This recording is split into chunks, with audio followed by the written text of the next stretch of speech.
มันเป็นกลางเบนเนี่ยนะกลางเบนเมืองลิสบอนอนุสรณ์อนุสาวรีย์มีหลายอันมีหลายบอนนี่ละตัวเมืองที่2ตัวเมืองที่1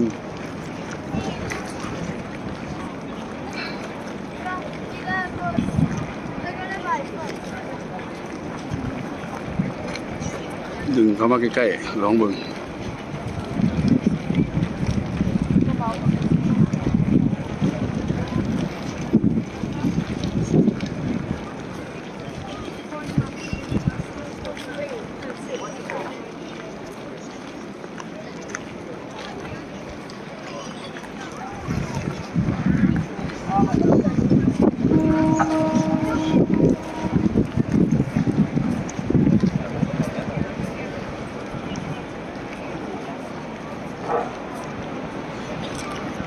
ถ่ายไปคือผมบินไปตัวนี้ดึงตัวนี้เข้ามา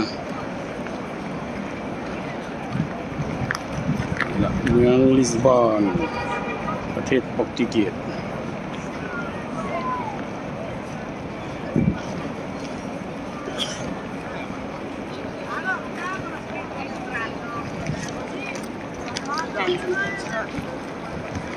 Elephant with that.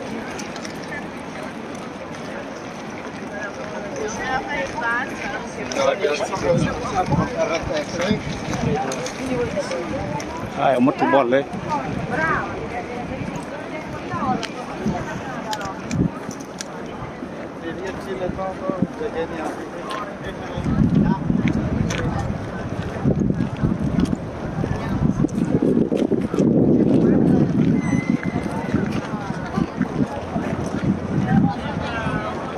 วันนี้มอดไปก่อนแบบนี้